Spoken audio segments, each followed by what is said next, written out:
Praise the lord. Hallelujah. జీవమగల ఈ మాటలు వింటున్న వారికి అందరికీ ప్రభు యేసు నామములో నా హృదయపూర్వక వందనాలు చెప్పుకుంటున్నానండి. ఇప్పుడు మనం వాక్యం ధ్యానం చేద్దాం.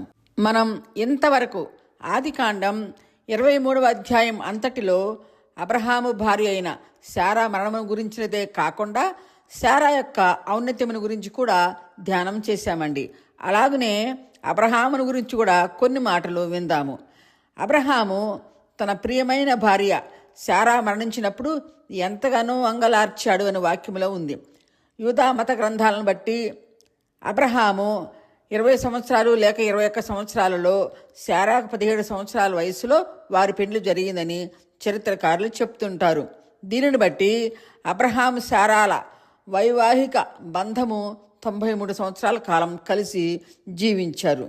93 సంవత్సరాలు తనతో కలిసి బ్రతికిన తన భార్య కొరకు అంగలార్చాడు అని వ్రాయబడింది. అంటే అబ్రహాము తన భార్య నిమిత్తము ఎంతగా విలపించాడనేది మనం ఇక్కడ గ్రహించగలుగుతాము.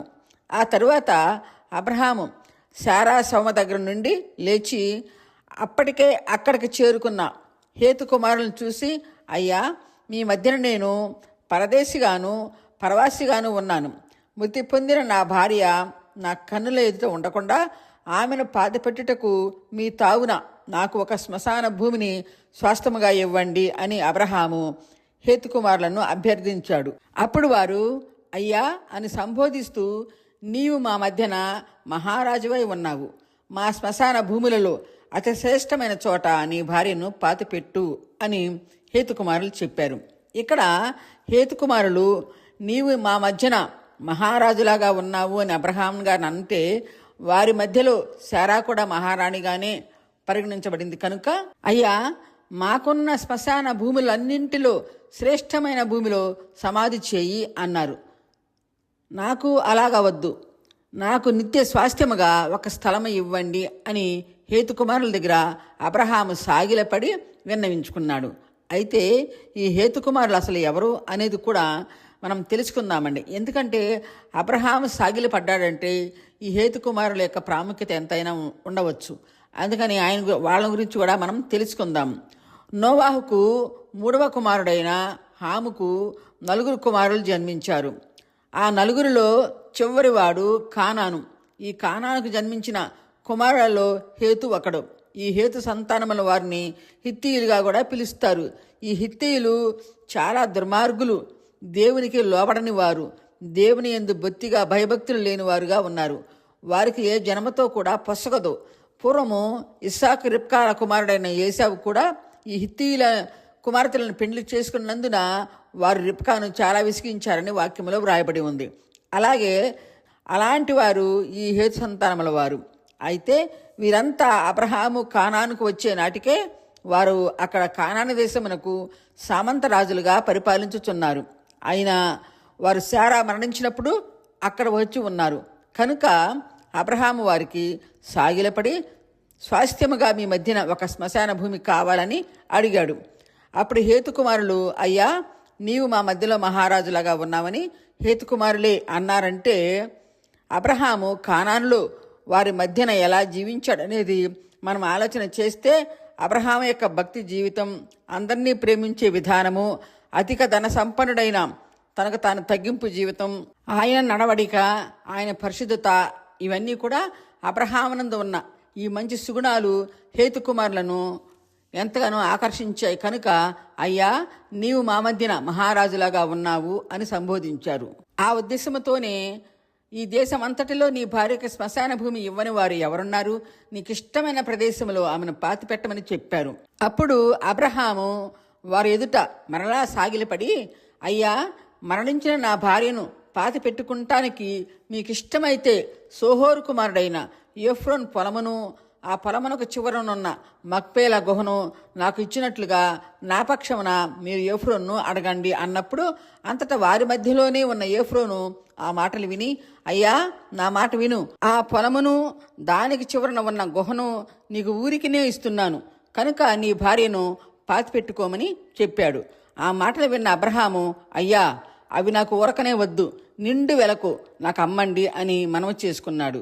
అయ్యా, ఆ స్థలమంతా కలిసి మహా అయితే 400 తులాల వెండి అవుతుంది. అది మన ఇద్దరి మధ్య అది ఏమాత్రం ఉరికినే తీసుకో అని పొలం యజమాని అయిన ఏఫ్రోను అన్నాడు. అంతటా అబ్రహాము అలా కాదు అని వెంటనే 400 తులాల వెండి నాణేలు తెచ్చి అక్కడున్న వారి అందరి ఎదుట డబ్బులు ఇచ్చి ఆ పొలమును, దానికి ఆనుకుని ఉన్న గుహను, దాని పొలిమేర అంతటి యందు ఉన్న చెట్లన్నిటినీ కూడా హేతుకుమారుల ఎదుట, అక్కడ ఉన్న ప్రజలందరి ఎదుట అబ్రహాం పొలమును, గుహను స్వాస్థ్యముగా పొందుకున్నాడు. ఈ మాటలు ఆదికాండం 23 అధ్యాయం 17 నుంచి 19 వరకు మనం చూడగలుగుతామండి. అయితే ఈ పొలము, ఈ గుహ అబ్రహాము నివాసం చేసే గుడారమునకు దగ్గరగా ఉన్నాయి. మనం గమనిస్తే అబ్రహాము వాగ్దాన భూమి అయిన కానానికి వచ్చి అప్పటికి 65 సంవత్సరాలైన వాగ్దాన భూమిలో ఇల్లు కూడా కట్టుకొనలేదు. అబ్రహాము గుడారంలోనే నివసించాడు, కానీ ఇల్లు కట్టుకొనలేదండి. ఆ దేశమందు ఏమీ కొనలేదు, ఇల్లు కట్టుకోలేదు. అబ్రహాముకు శారా శవాన్ని ఎక్కడైనా పెట్టుకోమని చెప్పినా యోఫ్రోను నీవు అడిగిన పొలమును, గుహను నీ భార్య కొరకు ఊరికినే ఇస్తానన్నా ఒప్పుకోలేదు. ఎందుకు ఒప్పుకోలేదు అంటే అబ్రహాము మహారాజు అయితే అబ్రహాము భార్య శారా మహారాణియే కదా. అలాంటి తన భార్యను తనకు సంబంధించిన స్వాస్థ్యమైన భూమిలోనే పెట్టాలి అని అనుకున్నాడు. ఎందుకంటే వారంతా ఊరికినే ఇచ్చే భూమిలో దిక్కుముక్కు లేని ఒక అనాథలాగా తన భార్యను పాతి పెట్టడం ఏమాత్రం ఇష్టం లేదు కనుక ఆమె భూస్థాపనకు ఒక స్వాస్థ్యం కావాలి అని పట్టుబట్టడం జరిగింది. అందును బట్టి అబ్రహాము ఏఫ్రోనుకు 400 తులముల వెండిని ప్రజలందరి మధ్యన తూసి ఇచ్చి ఆ ఊరి ప్రజలందరి ఎదుట పొలమును, గుహను స్వాస్థ్యముగా కొన్నాడు. అబ్రహాము దేవుడు తన సంతానానికి వాగ్దాన భూమిగా ఇస్తానన్న కానాను దేశములో మొదటిగా శారా నిమిత్తము ఒక సొంత భూమిని కొన్నాడు. కనుక ఆ స్థలము తన మనమల సంతానమైన ఇశ్రాయేలు వారికి కానాను దేశములో ఆ భూమి వారికి మొదటి పిత్రార్జితముగా అయ్యిందండి. ఇక్కడ మనం ఒక ఆలోచన చేస్తే శారా శ్మశాన భూమికి పొలము చాలు కదా, మరలా దానికున్న గుహను కూడా ఎందుకు కొనుక్కున్నట్లు అని మనం ఆలోచన చేస్తే శారాను భూస్థాపన చేయటానికి ఆ దేశ ప్రజలు కానాను దేశమందు ఉన్న శ్మశాన భూములన్నింటిలో శారాను ఎక్కడైనా నీ ఇష్టం వచ్చిన చోట పాతి పెట్టుకోమన్నా ఎక్కడా వద్దు అని చెప్తూ, అయ్యా మీకిష్టమైతే మమ్రే దగ్గర ఉన్న పొలమును, దానికి ఆనుకుని ఉన్న గుహను కొని స్వాధీనం చేసుకున్నాడు. ఒక్క శారాను భూస్థాపన చేయటానికి ఒక్క పొలము చాలు కదా, మరి ఆ గుహ ఎందుకు కొన్నట్లు అని మనకు అనిపిస్తుందండి. కానీ ఆ గుహకు అబ్రహాముకు ఎంతో అవినాభావ సంబంధం ఉంది. అబ్రహాముకు ఆ గుహకు ఉన్న సంబంధం ఏమిటో కూడా బైబిల్ పండితులు చెప్పిన మాటలను బట్టి, పరిశుద్ధ గ్రంథములో వ్రాసిన మాటలను బట్టి, పూర్వకాలము నాటి యూదామత గ్రంథాలలో వ్రాయబడిన దానిని మాటలను బట్టి, చరిత్ర ప్రకారంగా కొన్ని ప్రత్యేకమైన మాటలను మనం ధ్యానం చేద్దామండి. ఆదికాండం 18వ అధ్యాయం 6-7లో వ్రాయబడిన మాటలను బట్టి అక్కడ మక్పేలా గుహను గురించి వ్రాయబడి ఉంది. అబ్రహాము తన ఇంటికి వచ్చిన దూతలకు ఆతిథ్యం ఇవ్వటానికి పరుగున పశువుల శాలకు వెళ్ళి ఒక మంచి శ్రేష్టమైన దూడను ఎంచి దానిని పట్టుకున్నప్పుడు ఆ దూడ అబ్రహాము చేతి నుండి తప్పించుకుని పారిపోయి పొలమునకు చివర ఉన్న ఆ మక్పేల గుహలోకి చొరబడింది. అప్పుడు అబ్రహాము కూడా దాన్ని వెంబడిస్తూ ఆ గుహలోకి వెళ్ళినప్పుడు ఆశ్చర్యంగా అబ్రహాము దేవుని స్వరము విన్నాడండి. ఇంతలో ఆ గుహ అంతా కూడా వెలుగుమయమైపోయింది. అబ్రహాము ఆ గుహలో దేవుని స్వరముతో పాటు దేదీప్యమానమైన వెలుగు ప్రకాశించినందున అబ్రహాము ఆ ప్రకాశమైన వెలుగును చూసి నిశ్చేష్టుడై మైమరిచిపోయాడు. అది కాక మక్పేల గుహ 2 అంతస్తుల కలదిగా ఉంది. అక్కడ 2 సమాధులు ఉన్నాయి. గుహలో దూత స్వరముతో మాట్లాడుతూ, అబ్రహామా, ఇక్కడ ఉన్న ఈ 2 సమాధులు ఆదాము అతని భార్య అవ్వది అని చెప్పాడు. అప్పుడు అబ్రహాము ఆశ్చర్యచకితుడై ఆది మానవుల ఆదాము అవ్వల సమాధులను చూసి దీర్ఘంగా శ్వాస తీసుకున్నాడు. అబ్రహాము అంతటి దీర్ఘంగా శ్వాస తీసుకున్నప్పుడు మంచి సుగంధ పరిమళ సువాసనలు అబ్రహాము యొక్క ముక్కు పుటాలకు తాకాయి. ఆ మధురమైన సువాసనలు ఆఘ్రాణించి 2 అంతస్తులు గల గుహను పైన క్రింద పరిశీలనగా చూశాడు. అప్పుడు అబ్రహాము ఆ పరిమళ సువాసనలను ఆఘ్రాణించినప్పుడు ఆలోచన చేసి ఈ మంచి సుగంధ సువాసనలు ఏదేని తోట నుండి వచ్చే సువాసనలు అని గ్రహించాడు.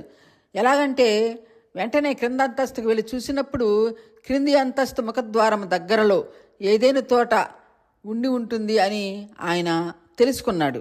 ఇక్కడ మనం గమనిస్తే అబ్రహాం గారు అదే పొలము దగ్గర సింధూర వనములోని గుడారములో నివాసం ఉంటున్నా వారు ఉంటున్న పొలానికి అటు ప్రక్క ఏముందో కూడా అంతవరకు అబ్రహాముకు అసలు తెలియదండి. అబ్రహాం గారింటికి ఆ ముగ్గురు దూతలు వచ్చినప్పుడు వారికి ఆతిథ్యం ఇవ్వటానికి పశువుల శాలకు వెళ్ళినప్పుడు అది తప్పించుకొని ఆ గుహలోకి చొరబడినప్పుడు ఆ గుహలో దేవుని ప్రసన్నత, దేదీప్యమానమైన వెలుగును, దూత స్వరము విన్న అబ్రహాము ఆ గుహను తన స్వాస్థ్యముగా చేసుకోవాలని అనుకున్నాడు. ఆదికాండం 18వ అధ్యాయం 17లో వ్రాయబడిన విధంగా యెహోవా పరమనకు వెళ్ళబోతూ, నేను చేయబో కార్యములు అబ్రహాముకు చెప్పకుండా నేను దాచెదనా అని అబ్రహాము నిశ్చయముగా బలము గల గొప్ప జనములవుతారు. అతని మూలముగా భూమిలోని సమస్త జనములు ఆశీర్వదించబడతారు.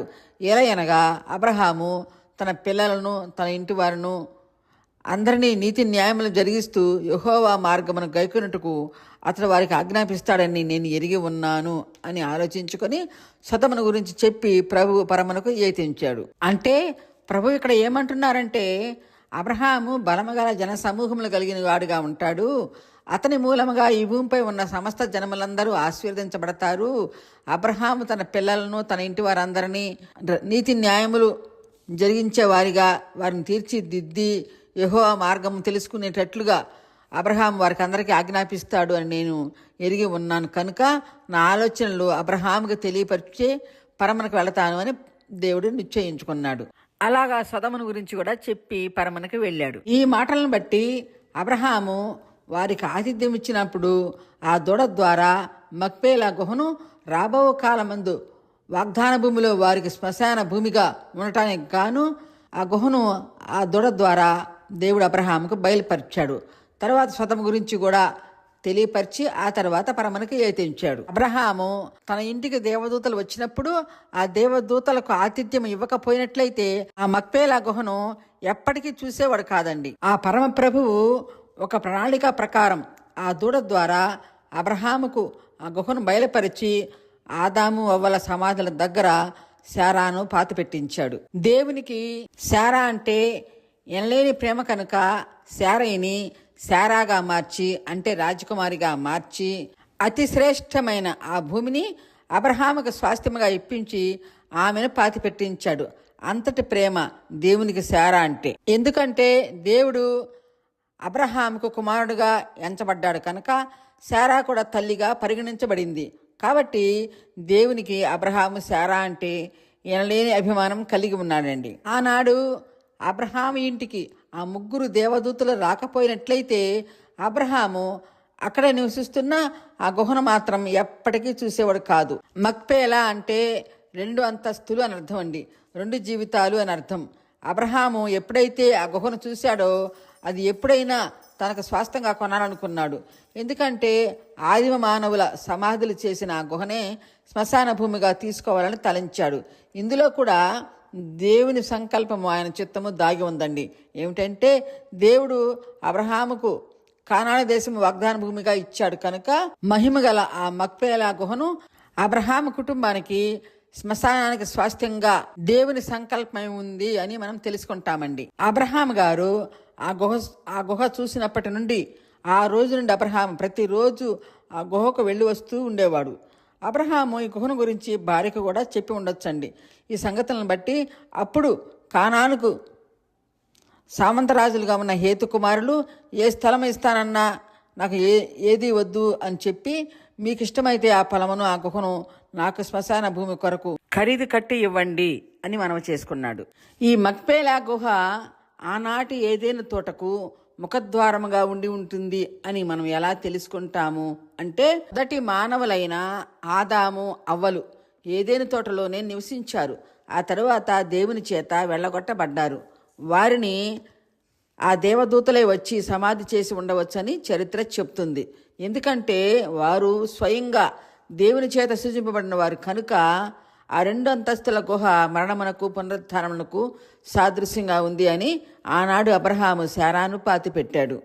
ఈ లోకరీత్యా మరణించిన వారిని అనేక రకాలుగా ఎవరి ఆచారాల ప్రకారం వారు అంత్యక్రియలు చేస్తారు. కానీ ప్రభువు నందు ఉన్న మనమైతే మరణము తర్వాత జీవ పునరుత్థానము ఉంది అని మనం ఒక నిరీక్షణ కలిగి ఉంటాము. అలాగనే ఆనాడు అబ్రహాము కూడా పునరుత్థానం అనేది ఉంది అని శారాను పాతిపెట్టాడు.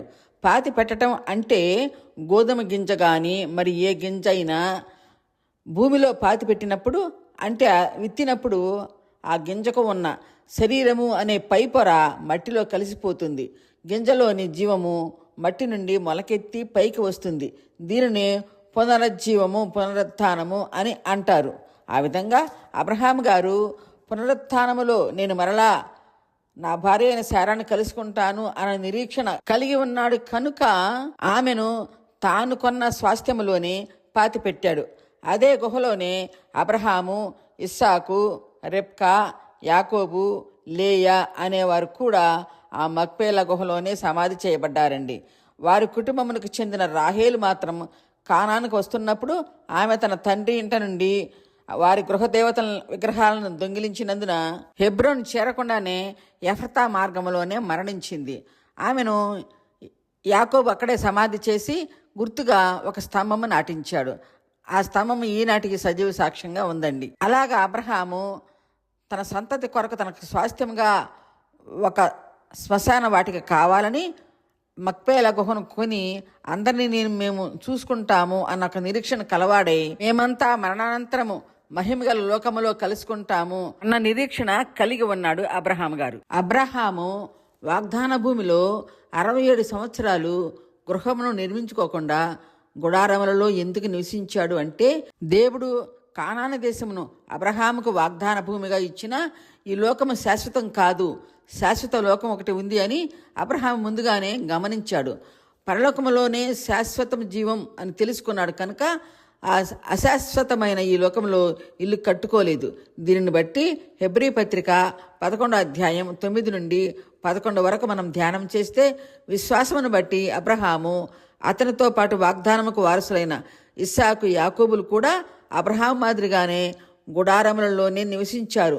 వారెందుకు వాగ్దాన భూమిలో ఇల్లు నిర్మించుకోలేదంటే అబ్రహాము తన కుమారుడైన ఇస్సాకు చెప్పి ఉండవచ్చు, కుమారుడా, ఈ లోకం జీవితం శాశ్వతం కాదు, పరమశిల్పి అయిన ఆ మహాదేవుడు నిర్మించిన నివాసాలు పరలోకంలో ఉన్నాయి, అవే మన నిత్య నివాసాలు అని చెప్పకుండా ఉండడు. ఆ విధంగానే యాకోబు కూడా తన తాత అబ్రహాములాగా తన తండ్రి ఇస్సాకులాగా తాను కూడా గుడారములలోనే నివసించారు. ఒక విధంగా వీరంతా దేవుని ఆజ్ఞ చొప్పున వాగ్దాన భూమిలోనే సంచార జీవులుగానే బ్రతికారు. హెబ్రీ పత్రిక 11వ అధ్యాయం 10-11లో వ్రాయబడిన మాటలు విందామండి. దేవుడు దేనికి శిల్పి నిర్మాణకుడై ఉన్నాడో అట్టి పునాదులు గల ఆ పట్టణము కొరకు అబ్రహాము నిరీక్షణతో ఎదురు చూశాడని వ్రాయబడి ఉంది. అటు నిరీక్షణ అబ్రహాం కలిగి ఉన్నందున వాగ్దాన భూమిలో ఇల్లు లేకుండానే జీవించాడు. ఎంతటి నిరీక్షణ అబ్రహాం కలిగి ఉన్నాడు కనుక ఆ మక్పేలా గుహను చూసినప్పుడు మరణము తర్వాత పునరుత్థానం ఉంది అని, మరణించిన నా భార్యను మరలా నేను చూస్తానన్న నిరీక్షణ కలిగి ఉన్నాడు కనుక ఆ గుహే కావాలని పట్టుబట్టి తన సొంతం చేసుకొని ఆ దేశంలో మహారాణిలా బ్రతికిన శారాను తాను కొన్న సొంత స్థలములో పాతిపెట్టడం జరిగిందండి.